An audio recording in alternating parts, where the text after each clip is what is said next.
Well, it's been 3 weeks since I preached, and I was really getting antsy. Been away for that long, and so I'm a bit rusty, so I apologize this morning for the rust. My wife is such an encouragement to me, though. On Friday, she sent, I'll read the text to you. She just wanted to encourage me knowing that I've been off for 3 weeks and suffering for Jesus down in Phoenix. Someone's got to do it. Someone's got to suffer. She says, this Sunday, hockey game is at 6 a.m., so either they'll be too tired to come or they'll be falling asleep. I said, thank you very much for the encouragement. You really blessed me and encouraged me to come to church this Sunday. I'll do my very, very best to try and keep. You can go to sleep. It's all right. We don't mind. But if you snore, that irritates me. But it's okay to nod off. I don't mind at all. Don't mind at all. As long as I don't nod off, I guess that's the important thing. Stand with me. I want to share with you a message this morning that I have entitled, Don't Duck Your Destiny. I'm going to read to you a scripture found in the book of Esther, chapter 4, just before Job and just after Nehemiah. Chapter 4, verse 14. One verse of scripture, then I'm going to fill in the blanks before and after throughout the rest of my message. For if you remain silent at this time, relief and deliverance for the Jews will arise from another place. But you and your father's family will perish, and who knows, but that you have come to your royal position for such a time as this. You could put in there purpose. Purpose is written all over that. Lord, I pray this morning that as we look at this passage of Scripture, and as we talk about finding our destiny, as we talk about purpose, discovering our purpose, God, I pray you'd anoint my lips. I pray for the Holy Spirit's power. I pray, Lord, that you'd open up our minds and understanding, Lord, that we may hear what the Spirit of God is saying to the church this hour, this moment, because I believe, Lord, if we can grab a hold of what your word is saying, it will change and transform our lives. Day by day by day, we'll be transformed. So I ask for your anointing in Jesus' name. Amen. You may be seated. So I know what you're thinking as we start my message. Duck your destiny. He's talking about Duck Dynasty. I'm not talking about Duck Dynasty at all, believe me. It's not about Duck Dynasty whatsoever. Nothing to do with Duck Dynasty. Nothing to do with Happy, and Phil Robertson. This is Vern's mat. I just stole it from his office before the service starts. Never got his permission. Nothing to do with Duck Dynasty at all. No. I just thought I'd just throw that in there just to keep you awake, in case you're nodding off. But it has to do, nothing to do with duck calls, but it has to do with God calls. It has to do with, that's as close as I can get it connected today. But it has to do with finding your destiny and missing the bullseye that God has for you. See, this is still the first quarter of a brand new year. It's still fresh. And I just pray that you would have a successful new year. I pray 2014 would be exceptional. I pray you'd find new discoveries. I pray that God would show you new things. I pray for new trails that could be blazed through the snow. I just pray that God will revolutionize your life, and He can. There's nothing like a brand new year to help us redirecting ourselves and finding purpose. So I'm talking about not ducking out on your destiny. Hebrews 9, verse 27, we read these words, just as people are destined to die once, and after that to face judgment. You see, we're on a collision course with death. Every one of us are on a collision course with death. This is a destiny that you and I, we simply have no choice over. But how many have ran head-on into the purpose for their life? This is a destiny for which we do have absolute control over. We do. God gives us the freedom to pick and to choose. You can find it or you can miss it. You can run past it or you can stop and grab it. You can choose it or you can lose it. God says it's your choice. You can find your destiny or you can miss your purpose in life. It's up to you. So, if it's appointed, as the King James Version says, unto man once to die, I believe it's appointed unto man once to live. Live and maximize the moments, maximize the days, maximize the hours and the weeks. See, the moment we're born, God gives us a window. And that window is called opportunity. That window is only open for a short time. Not forever, but it's only for a season, just for a measure of time. It's like an hourglass. That's the way our lives, we're like sand slipping through the hourglass, and when it's over, when it's done, complete, done. The window of opportunity is open just for a short time, and then it closes and it's over. Now, Job said these words in chapter 14 and verse 5. He said, a person's days are determined. Speaking of God, he said, you have decreed the number of his months and have set limits that he cannot exceed. God's in charge of the beginning and the end. David was well aware of this when he said in Psalm 31 verse 5, he said, my times are in your hands. They're not in my hands. But the beginnings and the endings, that's in your hands, God. I recognize that. Ecclesiastes chapter 3 is all about time. It's all about seasons. It's all about beginnings and endings. We could say alphas and omegas, beginnings and endings, sunrises and sunsets, spring, summer, fall, and winter, seasons. It's all about seasons. And chapter 3, verse 2 says that there's a time for life and there's a time for death. God sets the birth date and God sets the death date. He's in the maternity ward. He's also in the funeral home. God calls those shots. But what about that space of time? It's called a window, and it's open, that space of time in the middle. God gives us, as I said already, freedom. You choose to pick. You choose to bypass it. You can spend your life foolishly, or you can spend your life wisely. We call those shots in the middle. It's called free moral agents. God says, you choose. Harvey Mackay said these words. He said, time is free, but it is priceless. Time is free, but it's also priceless. I can only spend my life. I can't spend your life. You can't spend my life, but I can only spend my life, and you can only spend your life how many times? Once. You won't be coming back to try it again. You spend your life once. I'll have one chance only to pastor Calvary Temple. I will not get another chance. Once it's done, it's done. I'll have one chance to put on the singing Christmas tree or I should say. I had one chance to put on the singing Christmas tree we did for 2013. It's over. It's done. It's complete. We'll never put that on again for 2013. Once. Last year I was 56. And I was born in 1956. I'll get to say that how many times in my lifetime? Once. 1956 was the best year. 1956 Chevy Bel Air two-door hardtop. The best year they made them. But I'll just get to say that once, and then it's done. We get one kick at life, and that's all we get. One kick at raising your children. What do we do sometimes? Oh, I'll be glad when they're 2. I'll be glad when they're 4. Don't rush them. You get one kick at it.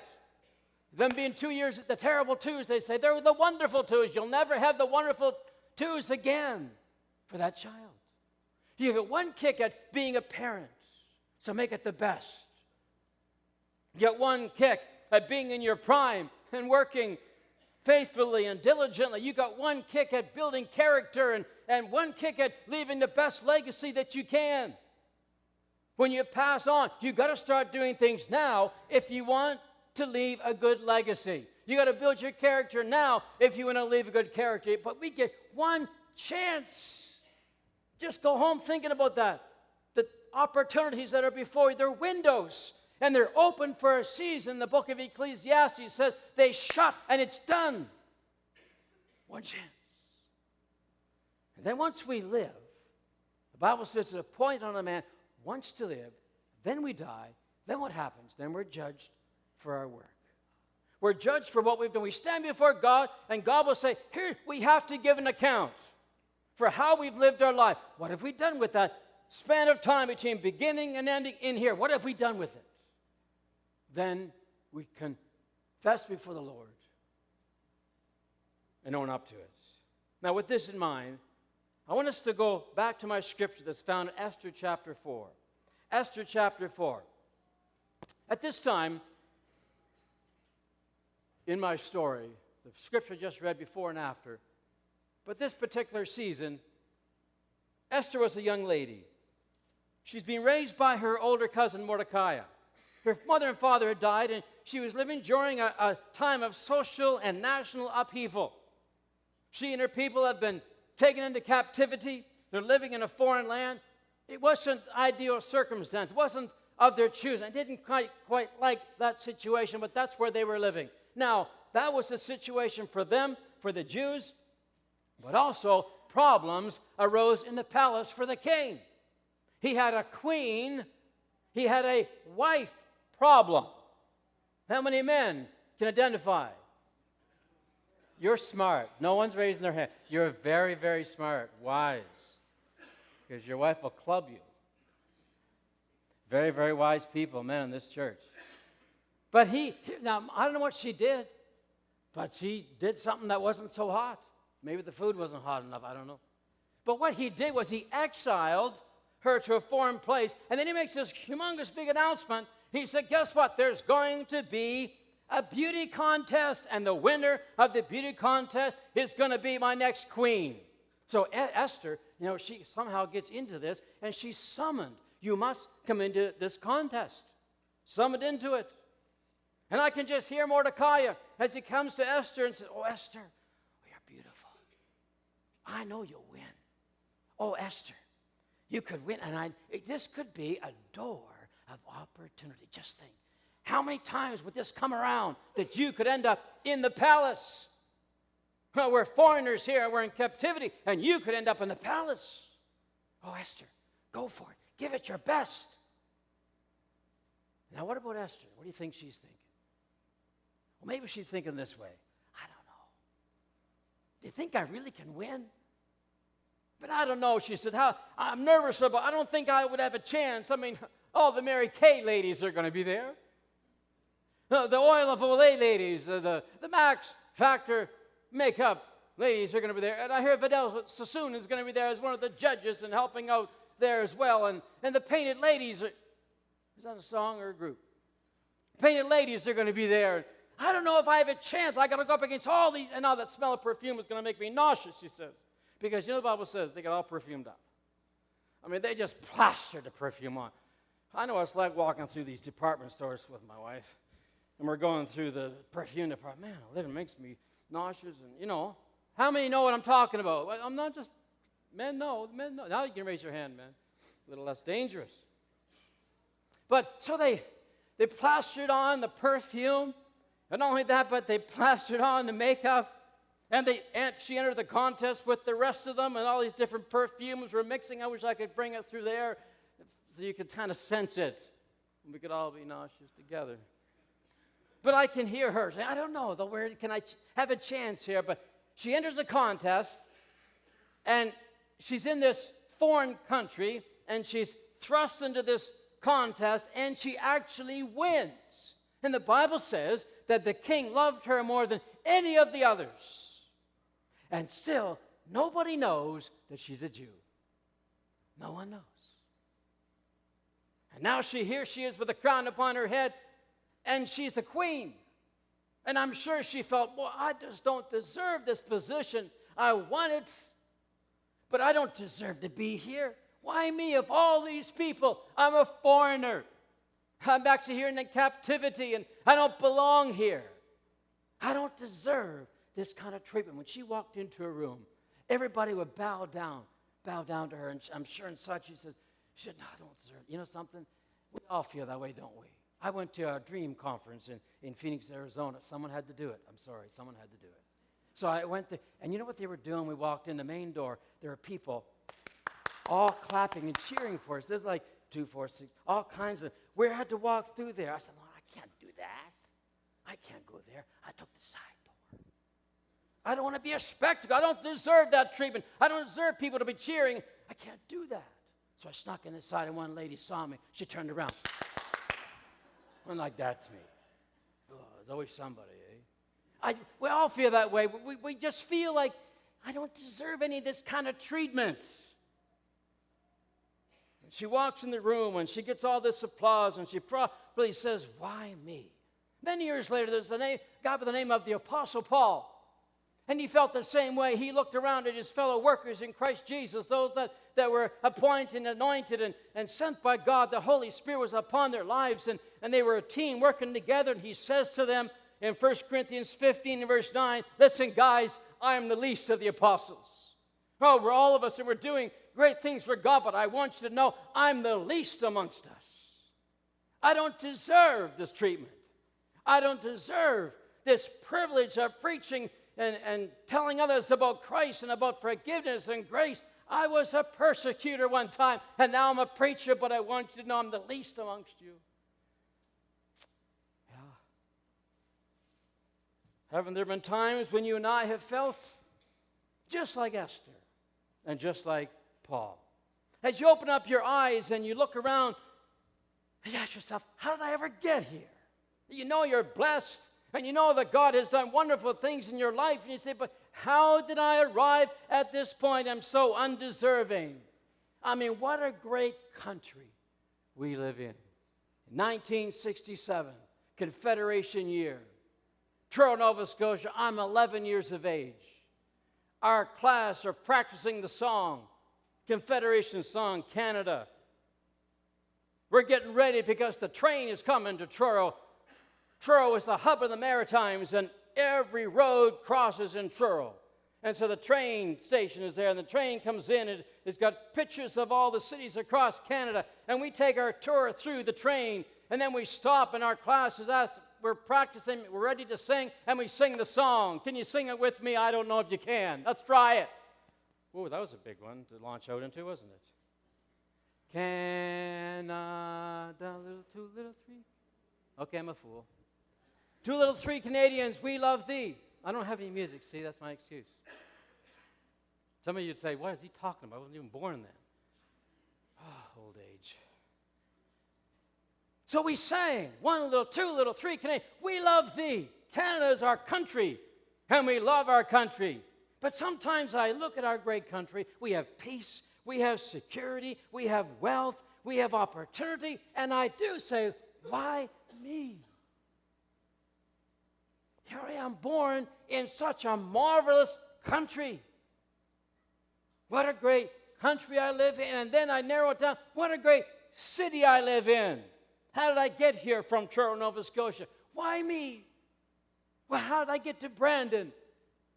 Free air conditioning in January and February, when down south where it's so hot, they got to pay for it. We're so fortunate. We don't have to pay for our air conditioning in January. Are you with me? No. Nice try, Gary. But what a great city we live in. And then I think down a little further, what a great acreage I live on. 2 acres.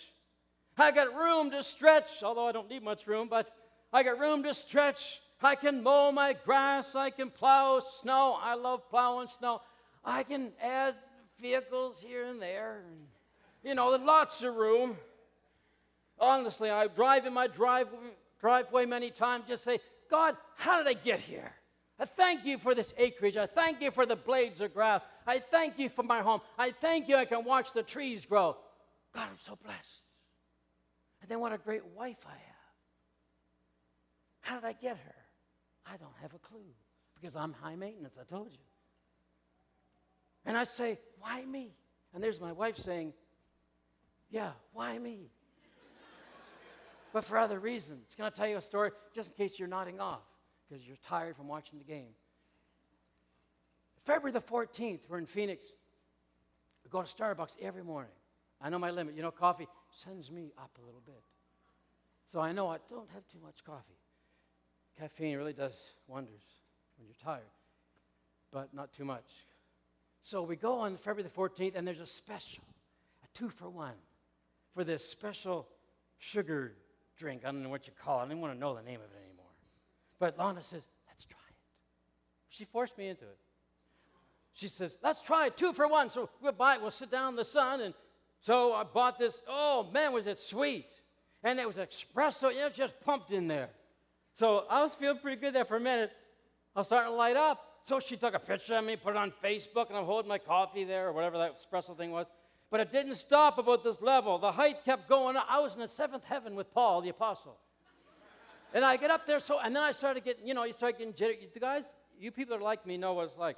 And then you start getting irritable because you're just so, the guy next to me moved his chair and it squeaked a bit on the concrete. I wanted to punch him out. Too much noise. So I knew at that point, we had plans to go for supper. Valentine's Day, we did not go for supper.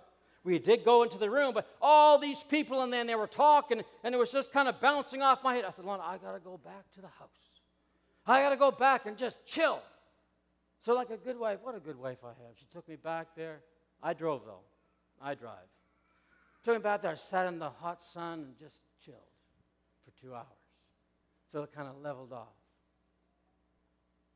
What a great wife I have. What a great life I have. And then what a great church I pastor. The great things that God is doing, and I looking back over what the Lord's doing in our multicultural ministries and the youth here on Wednesday nights and BG Club, and God, how did I get here? And I get the opportunity to pastor this wonderful church that's doing exceptional things for God. People's lives are being changed. The kingdom of God is expanding, and people's lives are growing, and people are loving Jesus and serving Him and happy about Jesus Christ in their lives. And I get to pastor this church. And I said, God, I don't deserve it. I told you that I often pinch myself to say, is this really real? Last year I stood at the Singing Christmas tree. The closing day of the Singing Christmas tree is the worst day for me, but because it's all over. I want to go weeks and weeks and weeks. I want to have it in the summertime okay.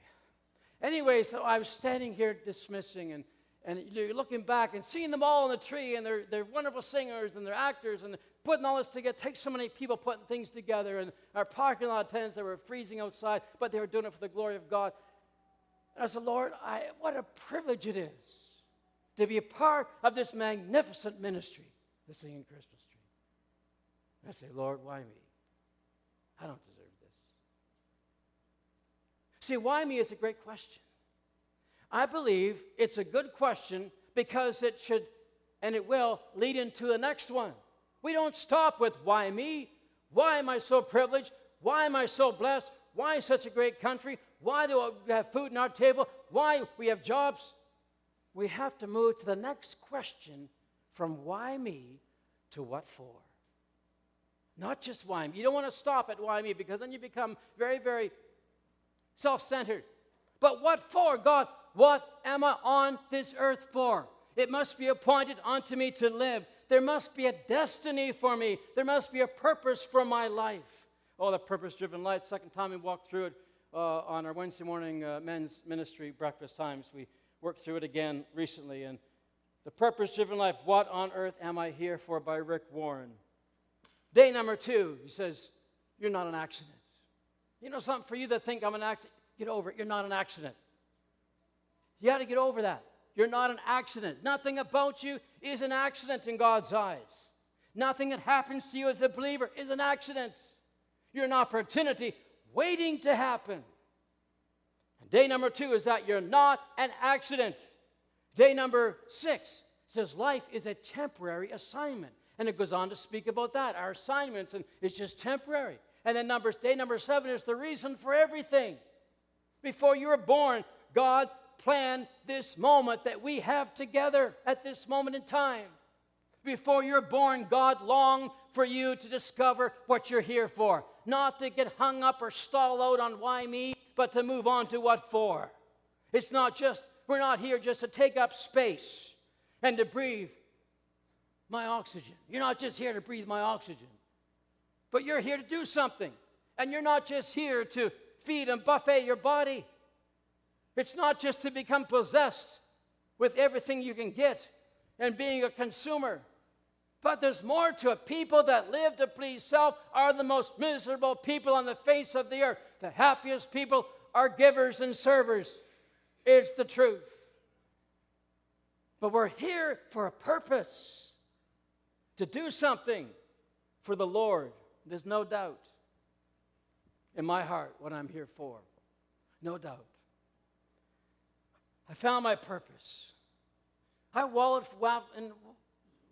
wandered around a little bit in the wilderness, my younger years, but I discovered that pastoring is what God has designed for me to do. And this is the boot print that I'm going to leave behind someday. I know why God called me to Brandon in 2002. Decisions, we all have to make decisions, a relocation. Where are we going to go? What are we going to do? It's God's will, and we call upon God, and we hear His voice. But I know why He called me here. I needed you, and hopefully you needed me. And also, and besides this, God gives me some of the desires of my heart. And I get to work in an auto body shop when I'm able to on my day off. And you know something? That's a purpose. God has opened up that door, and I know that I'm walking through that door. I know I'm there for a reason. Finding my purpose, an avenue to share my faith, avenue to share Jesus. I know my purpose. I never ever doubt my purpose. I know why I'm here. What I'm saying today is don't duck out on your destiny, on your purpose. You know something? We really have no right to miss our destiny. We really have no right to miss God's plan and His purpose for our lives. This life of ours is not ours. We didn't create ourselves. We didn't breathe breath into our bodies. We didn't die for our own sins. We can't save ourselves. We can't get to heaven by ourselves. We can't even inhale and breathe without God's help, and without God saying breathe, without God saying heart beat. Oh, it's all Him. We don't belong to ourselves. Nothing about us. Really. We're so dependent upon the Lord. Paul said in 1 Corinthians 6 and verse 20, you're not your own. Oh, you're bought with a price, a big price. The life of Jesus Christ was given for us. You're bought and purchased for a great price. You're not your own.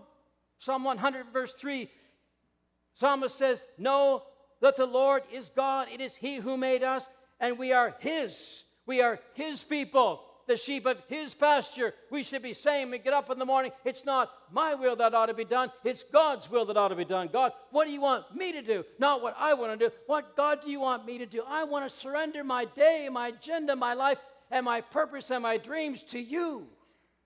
And guess what? If we do that, God will lead us. And guess what? God will open up doors. And guess what? God will bless you further. And guess what? God will use you to touch someone else's life. And guess what? God will cause you to be a leader for somebody else to follow you and say, I want what that guy's got. He's got Jesus. He's got the answer. He's got purpose. How much of you do you own? None. None of you. God owns it all. So let's get back to Esther the queen. Esther the queen, she moves from the why me, she's going to shift over to what for. And we cover this in conclusion. So there was a man by the name of Haman. He becomes prime minister, and whenever he passed by, the people were to bow down. Bow down to him. So he'd walk in a room, down go the people. At least most of them. At least all of them except Mordecai. Mordecai said, I'm not bound down to you. No, he said, I'm a Jew, and our laws are different. I will not. I refuse. Boy, he was a strong man, determined. I'm not going to buckle.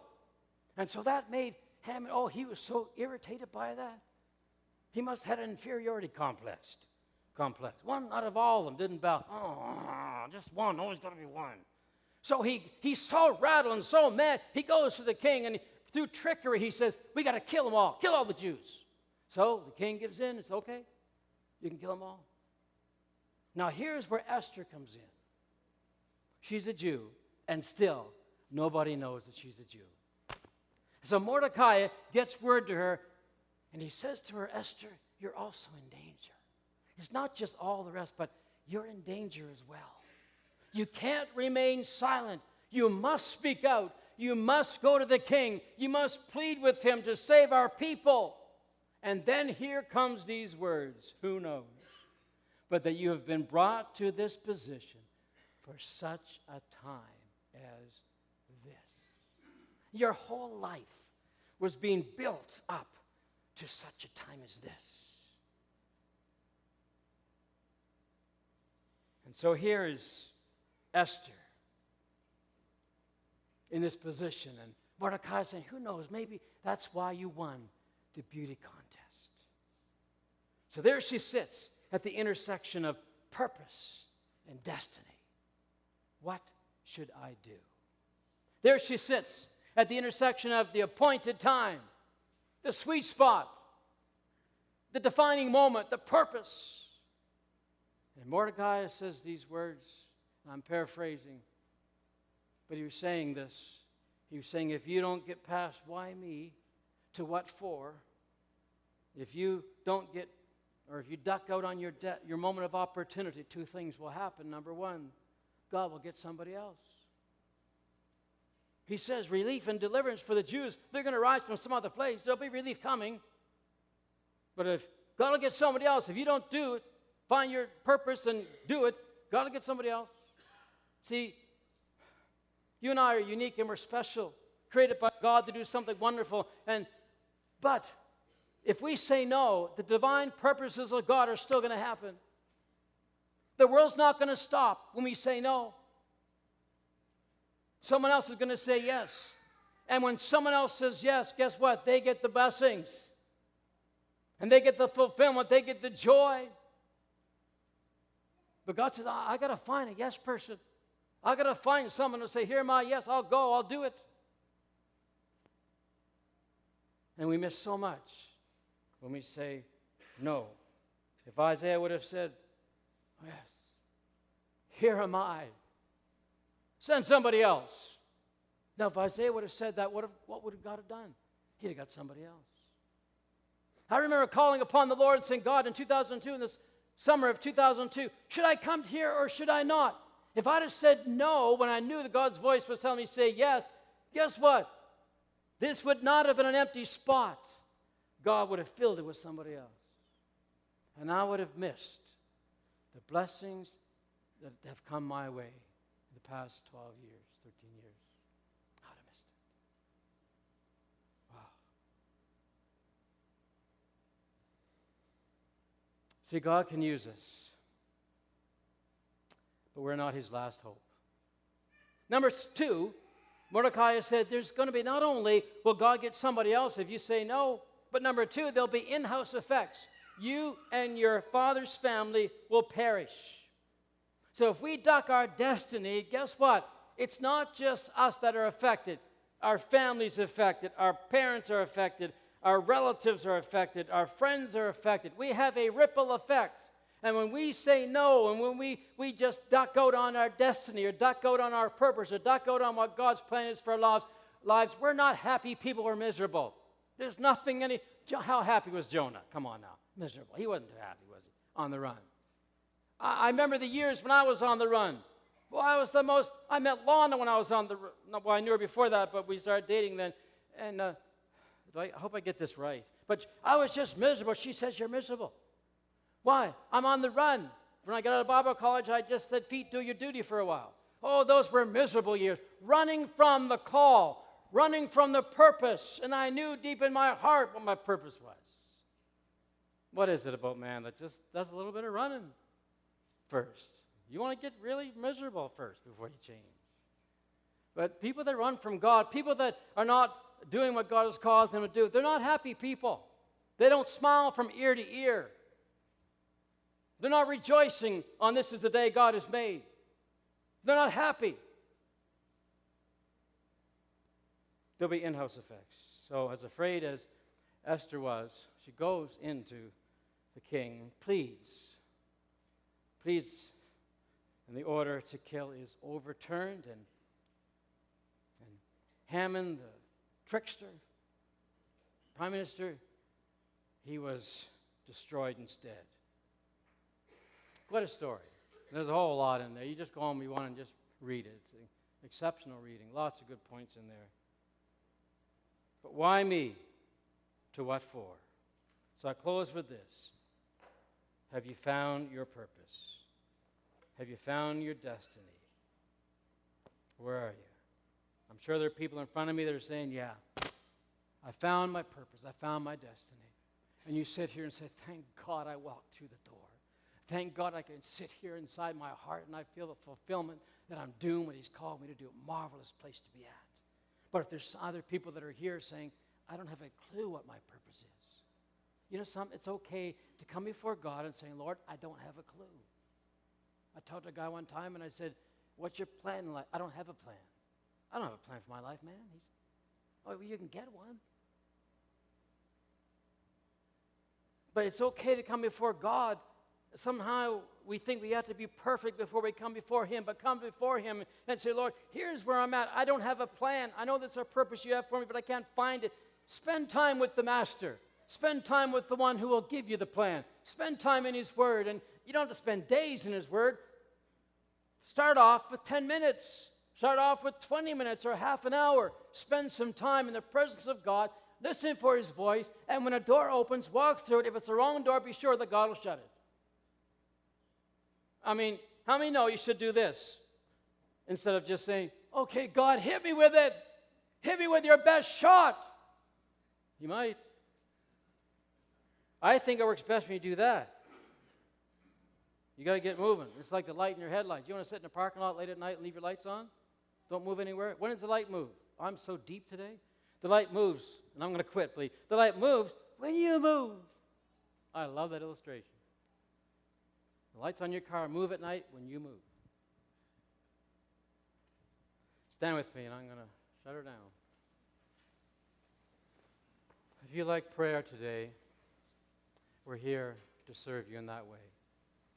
If you're here and you'd like for us to minister to you on your behalf and represent you, bring you up to the Father, we just invite you to take a step out and come down to the front of the church, the place that we call the altar. Special place, a place lifted up. It's a place that represents death and sacrifice. We give ourselves over to the Lord. That's why we call people forward. It's what this represents. And if you would like to have someone pray with you, just take a step out. James leads us in a concluding song. Just come out. Come forward and we'll pray for you.